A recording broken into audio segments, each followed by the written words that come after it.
Hey there everybody, my name is Rexy and today we are going to take a look at a game that shows best that family and mold are both a blessing and a curse, depending on how you look at them. It's of course Resident Evil 7. After several action-focused games, Resident Evil returned to the good old survival horror with Resident Evil 7.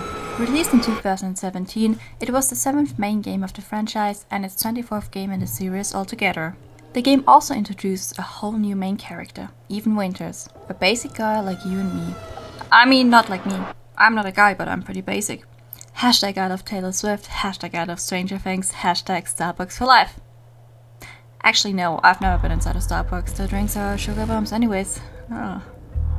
Resident Evil released its first game in 1996, and by 2024 they have released 30 games, with its latest entry being Resident Evil 4 Remake. Resident Evil 7 is the first game in first-person mode, a change that was both loved and hated by the fanbase, depending if you are prone to motion sickness or not. I do not suffer from any kind of motion sickness at all, so I love the first-person mode, as it is a better way, in my opinion, to get the full details of the game and to really get sucked into the atmosphere. If you suffer from motion sickness and made Resident Evil 7 your personal emetic, then I'm pressing F in the chat for you. The game starts with a video message from Ethan's wife Mia. At first she tells him about her work and how happy she is to see him again soon, and cannot wait to be done with her babysitting job. The second video shows her wildly distressed, telling him to stay away. Mia had been missing for 3 years at this point and was presumed dead. Ethan had received a mail telling him to go to a certain place because Mia was there. So he does the normal thing and he packs his things and travels towards the location Mia mentioned in the mail, the Baker Farm in Dolby, Louisiana. Upon arriving, Ethan finds weird shit around the outside of the farm, including Mia's handbag. Ethan makes his way into the guest house of the huge estate, where he finds Mia locked away in the basement. As they try to escape the house thanks to a phone call with instructions, Mia starts to act crazy, her face changing into a more sinister look, and she attacks Ethan. Ethan has to kill her in self-defense, but before he can make his way outside, he gets attacked by an older man, which we soon find out is Jack Baker. Upon waking up, Ethan is tied to a chair and forced to attend dinner with the family of the house. The Baker family: Jack, Marguerite, Lucas, and an unnamed grandma. The dinner is less than appetizing. It consists of various organs of various human beings. Everything is raw, which doesn't make it look any more appealing to the normal human being. In the words of my late grandma, don't whine until you have tried it, but here, Granny, thank you very much, but I'll give it a pass. After a healthy amount of torture and being force-fed human organs, the Bakers get interrupted by a knock on the door and Ethan can escape. A deputy from the local police station shows up. Ethan's hope to escape. Too bad that Jack kills him by forcing a shovel through his skull from behind. Poor guy. After this, Ethan manages to kill Jack in return. Or at least he thinks so.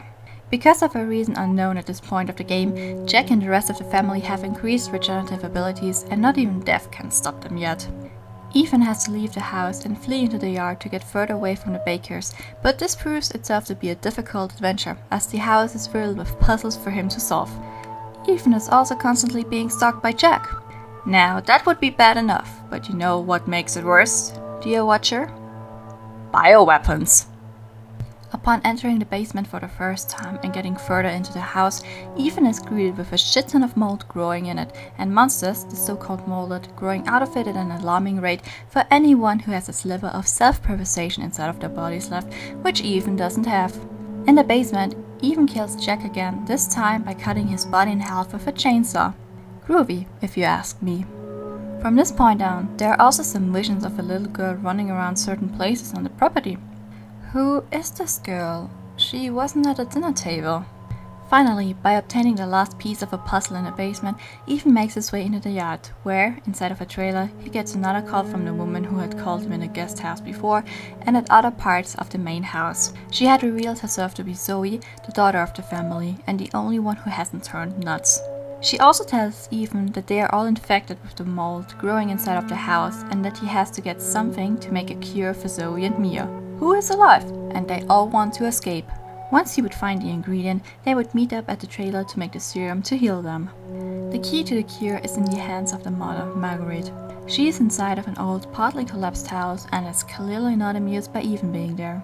Upon evading her and her insect party several times, it comes to a showdown inside of the greenhouse where Marguerite, let's call it, evolves into a spider monster, giving her the ability to climb around the greenhouse, and somehow her crotch mutated to look like a beehive. Very charming. Ethan kills Marguerite, and upon her death she calcifies and turns into dust, only leaving a lantern behind which is used to solve a puzzle which hides the ingredient for the serum. Because nothing ever goes right in a video game, Ethan finds the trailer empty, with the deputy's head already partly turned into a molded in the fridge. Lucas also phones him and tells him that he has kidnapped both Zoe and Mia, and Ethan has to play his little games to get to them. After a brief return to the main house to solve a puzzle, Ethan makes his way into the barn, which is set up with booby traps similar to Home Alone, just a little bit more deadly. Ways more deadly. And a new type of mold shows up, which vomits mold all over Ethan. Once again, absolutely charming if you ask me. Ethan solves all of the puzzles, which causes Lucas to book it, leaving Ethan's way to Mia and Zoe open. Together with Zoe, they make 2 doses of the serum to heal Mia and Zoe. Once again, nothing can go right, and at this moment a grossly mutated Jack attacks them, and Ethan has to use one of the serums to kill him for real. Now Ethan has only 1 serum left and 2 women to choose from. Here's where the story splits into 2 endings, the Mia ending, which is the canon ending, and the Zoe ending, which is the bad ending.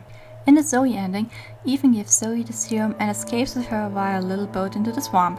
Zoe tells Ethan that they were infected because of Evelyn, the little girl seen in the game before. And Mia had arrived with Evelyn about 3 years before. Before Ethan can investigate any further, they get attacked by Evelyn. Zoe dies and Ethan gets knocked out. Cut, and we now play as Mia. She awakes by a huge ship where she has to find Ethan, who was soaked up by the mold surrounding it. Here, we also turn back time thanks to a videotape provided by Evelyn, and we see what happened the night Mia arrived with Evelyn. Evelyn is actually a bioweapon in the form of a 10-year-old girl. Damn, fuck them kids! Mia was Evelyn's handler. Guess the babysitting aspect of her first video wasn't too far off of the bitter reality. A hurricane on the ship's way to Central America caused Evelyn to turn unstable. She started to attack members of the ship, which in return turned into molded.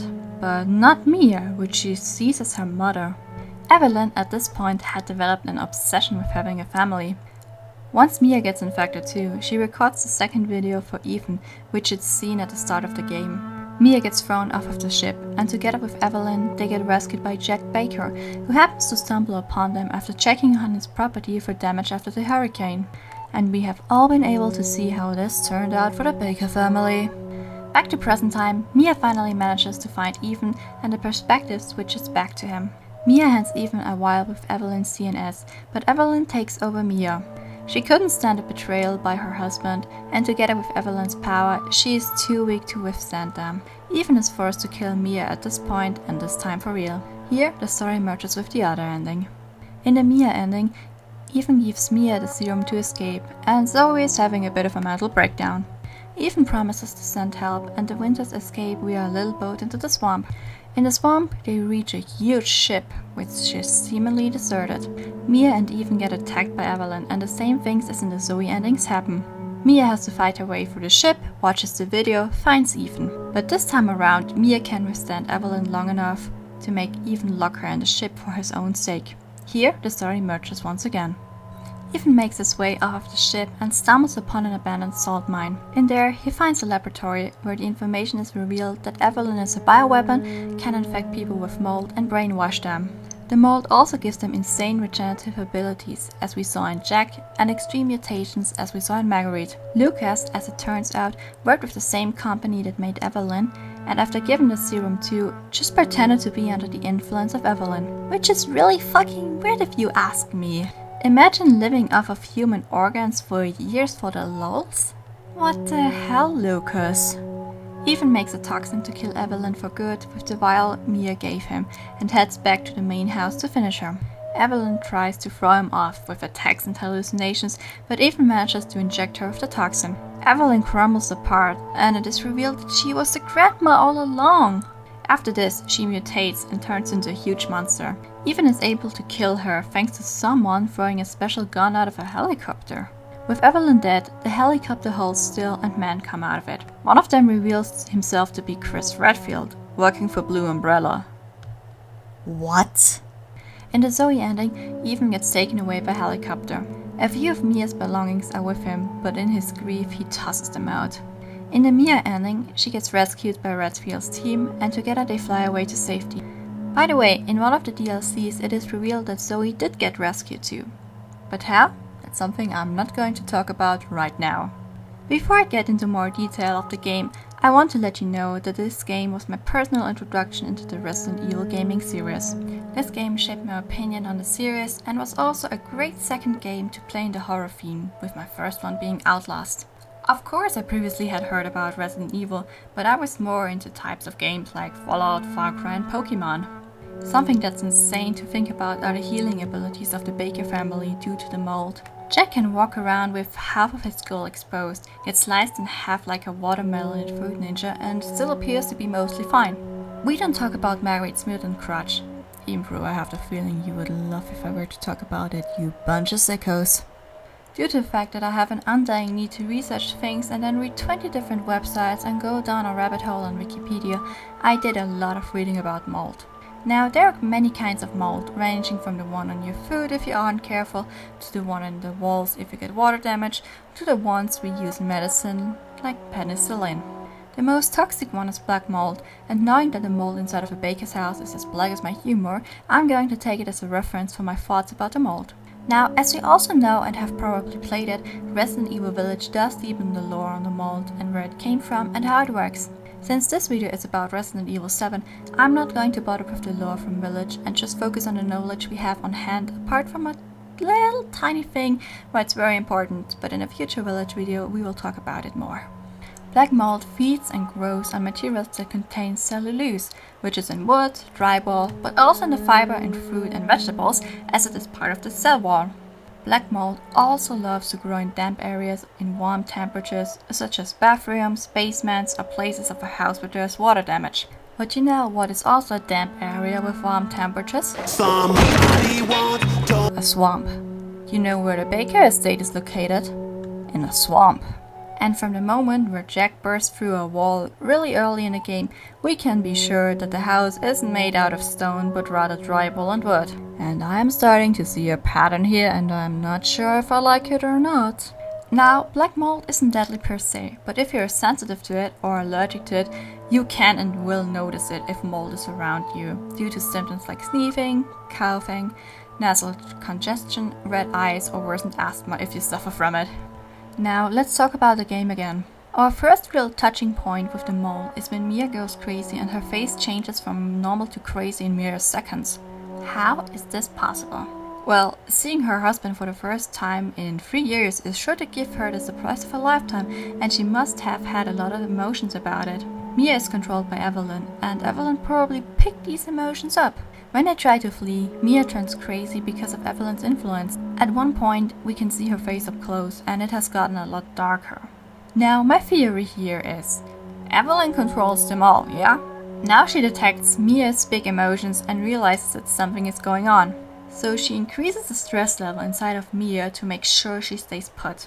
When we are stressed, our bodies release glucose from the liver to keep us alert.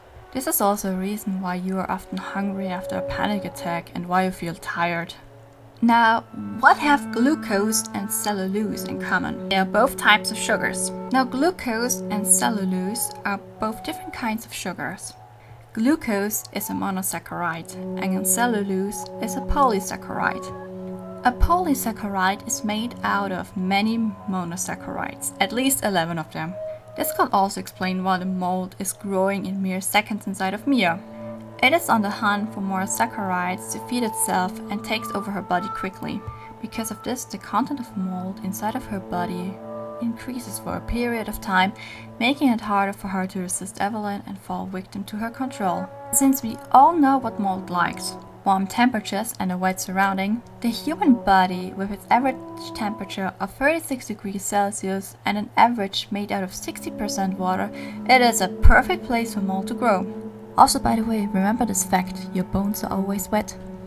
In the body, it can grow along the bloodstream and the nervous system, and honestly, just thinking of this makes my nervous system go mad. This explains the healing items rather well too. In Resident Evil 7, your healing items are herbs, first aid meds, and strong first aid meds. The first aid meds are made out of a herb and a chemical fluid. The item description says something along the way that a first aid med causes spontaneous cellular regeneration. Well, spoiler alert, but thanks to Village we know that Ethan is a moldy boy too, and this explains why Jack was able to chop Ethan's leg off and can reattach it with a first aid med. As we know, herbs are a type of plants. What is inside of plants? Cellulose. What does the mold like and need to grow? Sugars like cellulose. Now add the chemical element, and I suppose it helps to break out the sugar out of the herb, to make it easier for the mold to reach it, thus making it easier for the mold to grow and help reattach limbs, basically breaking the cellulose down into glucose to make it easier for the mold to reach. Kind of like a breadcrumb trail. But of course, this is only my idea and not some kind of scientific proven fact. Let's take a look at some of the characters, starting with the Winters family. Honestly, Ethan is one poor bastard. He marries his beautiful wife, she goes on a babysitting trip and doesn't come back. After being declared dead, he hears from her 3 years later in a mail with an address to an estate somewhere in Louisiana when they used to live in California. When he gets there, he kills his wife cause she decided to pull the good old switcheroo on him, and then he gets turned into a moldy boy too. In case you think your life sucks, always remember you are not Ethan Winters, and honestly, that helps me a lot. Otherwise, not much is known about Ethan Winters. The decision was made to make Ethan rather bland, to give the player the feeling of experiencing the game as themselves and not as a character. And it was an interesting choice, as Ethan barely has any voice lines in the game and kind of reminds me of the deputy in Far Cry 5. Just minus the character customization. And plus the mold. Mia is a whole different package. In a different game, she could have been the main character with how badass she was in the flashbacks on the ship. Fighting her way through the molded, trying to save her fellow co-workers but ultimately failing because the bioweapon is too powerful and in return getting infected too? If that's not badass, then I don't know. Now, Mia is quite a widely hated character due to her crime of being a woman. And several war crimes and working with a bioweapon producing terrorist group, but we are not going to discuss them here. Everyone makes mistakes. This is my only criticism of Mia. She isn't a damsel in distress. She is a powerful woman, and especially in Village, she could have shown a more kick-ass side of herself, but it was denied in favor of Ethan. Now let's go take a look at the Baker family. In my eyes, the Baker family is next to Ethan the big victims of the game. A kind-hearted gesture by Jack, helping a stranded woman and her daughter after a hurricane seems like something only a man with a heart made out of pure gold would do, eh? Well, replace the G with an M and you have the results of his sweetness. While Ethan is captured in the mold during the Mia sequence on the ship, Ethan has a conversation inside of the hive mind with Jack. Jack tells Ethan that Evelyn corrupted them, that they were just a normal family, and that Ethan should end her to free the family from her claws. This statement does not include Lucas, by the way, as we learn in the game that he had been a sadistic individual long before Evelyn took over the family. By, for example, locking a fellow kid inside of the attic and letting him starve to death or die of thirst, whatever came in first, and then letting him rot upstairs, to the point where his decaying body fluids leaked into the walls. He used Evelyn and the whole situation to live out his crazy fantasies without any consequences. He was free of the mold thanks to a serum supplied by the company who made Evelyn, the Connections, so he could spy on Evelyn for them. But in return he was upgraded to researcher, and in the end he killed the other researchers so he could use Evelyn's power and the mold for himself and his fantasies. Jack and Marguerite kind of seem like the old sweet southern couple who would invite you for dinner every night of the week if they found out you had no food at home. Well, if this were to happen during the events of the game, the food would be human organs, but food is food, right? Anyway, before the mold, the Baker family was beloved by the company. After the infection, they withdrew from its society to the point where they were declared missing and their estate was deemed as haunted. In reality, they picked up tourists and homeless people to try to make the family grow by Evelyn's wish, but it didn't work out. The victims were then used for experimenting, for Lucas' insane games, as food for the family, as they had fallen into cannibalism and or turned into molded, with a victim count easily being in the hundreds. Due to the things we have seen in the game, I dare to say that Jack most likely did a great percentage of the killing, as we were able to witness his pure strength and unhinged behavior many times. He was able to kill a guy by splitting his head in half with a shovel, managed to survive many gunshots through his skull, and regenerate parts of his skull and brain later on. He survived getting cut in half with a chainsaw, and then mutated, got killed, but got better, and later to the point where only a DLC revealed his death. Marguerite still tries to be a caring mother in these hard times. She makes the meals, cares for the children and her husband, and of course her insects. Due to the mold, Marguerite grew the ability to hatch insects from the mold. She might look like an old, fragile woman, but in many cases in the game, we see her being fast, strong, and extremely resistant to whatever is thrown at her. Or shot at her. Her insect hive mutant crotch is one of the most disgusting things I've ever seen in my entire life, and I've seen my fair share of disgusting things on the wild web of the 0 years. Zoe never succumbed to the mold despite being infected too. In a DLC, it is revealed that she gained knowledge from Mia during the events of the night they were found and brought to the house by Jack. Mia had written a letter warning the family about Evelyn, talking about the serum to cure the infection, but only Zoe was able to read it. This knowledge helped her resist Evelyn's mind control, and ever since Zoe was on the lookout for the second piece of the cure. She became isolated from the family, couldn't leave the property, and was not allowed in certain parts of the house. Her tries to escape failed until Ethan came along. Via phone calls, she keeps him up to date on what to do and aids him through the chaos. As we know, there are 2 endings to the game, but hers is sadly the bad one and Zoe dies. The good ending is canon, and Zoe is the only survivor of the infected family. Last but not least, the big baddie in the game, Evelyn. While she's a bioweapon and a case of so much suffering and death, in the end, I also see her as a victim to a certain degree. Evelyn was put into this world with the intention to hurt and to gain power. I'm going to quote the Resident Evil wiki here, as they put it into better words than I ever could. Evelyn, codenamed E001, was a genetically modified human conceived as a part of the next generation of bioweapons research conducted by the Connections, designed to eliminate enemies without a need for combat. As a result of the merging of an anomalous bacteria into her genome during the embryonic state, she gained the ability to control the minds of people who came in contact with her. Evelyn was unique in being the first E-type bioweapon, alongside her unhealthy obsession with creating a family to suit her own needs. If this doesn't sound sad to you, then I don't know what to tell you. As we all know, the attempt to get her into Central America via ship failed, and she and Mia ended up in the Baker estate. By mind-controlling Mia, she got Ethan to come to the Baker family and attempt to gain another father figure in her life. In the game, we see her as both young and old. Because she didn't get her medication, Evelyn started to age rapidly, and by the time Ethan arrives, she appears to be an old woman. Her young appearances are hallucinations caused by the mold. Just the mere thought of a genetically modified 10 years old, she was artificially aged by the way, being used to mind control people, causing and ending military conflict to even worse. It kind of makes me sick. What about you? One thing I really love about Resident Evil 7 were the videotapes you get to find over the course of the game. All in all, there are 4 tapes, and they give the player an insight of what had happened before Ethan arrived. In the first one, the relic house footage, you play as a part of a film crew who wants to investigate the mystery surrounding the Baker estate.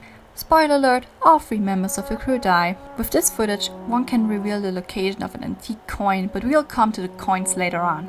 Mia is the next one. This footage shows Mia's try to get away from Marguerite and showing the part where Marguerite is the main enemy. Happy Birthday is the third one in line. You play as one of the members of the first tape and have to navigate Lucas' crazy birthday puzzle. The old videotape is the last one and the only mandatory one. It is used by Evelyn to make Mia remember the events of the hurricane. In a game, you of course have collectibles, which are files, the antique coins and the Mr. Everywhere statues. All in all, there are 32 files in the game to find. They are not needed per se, but they make one understand the story better and give insight into the happenings of the game. The antique coins are used to unlock abilities for Ethan. On the easy and normal difficulty, you can find all the coins and can unlock health increase, faster reload speed and more ammo for a certain gun. On Madhouse, however, you cannot find all coins in the game and so you cannot unlock every item. The Mr. Everywhere statues appear all over the game and are 20 in total. They are needed for an achievement, and when you destroy all of them in a single playthrough, you will unlock walking shoes, which increase Ethan's walking speed, and the Essence of Defense, which decreases damage taken when in the inventory and blocking an enemy's attack. Resident Evil 7 follows the usual Resident Evil style of having save rooms. In there, enemies cannot attack you and you have the possibility to save via a cassette recorder. There are all the saves in the game, but don't rely on them. There are 3 difficulty options in Resident Evil 7. Easy, Normal and Madhouse. Madhouse gets unlocked once you have finished the game for the first time. Easy and Normal are rather similar, the only striking difference is how much damage the enemies can take. Madhouse changes the game completely. Enemies are stronger and they use the strongest attacks way more often. Item layouts are different and saving is reduced by having to use cassette tapes with reduced autosave points. If you are playing Resident Evil 7 for the first time, I advise you to take your time and play on an easier difficulty. My reasoning is simple. The first time you escape the Baker family at the dinner table and Jack stalks you through the very limited space, you can and will need breaks to keep your heart rate at an acceptable number. In general, you will need frequent breaks if you aren't used to horror or gore at this level.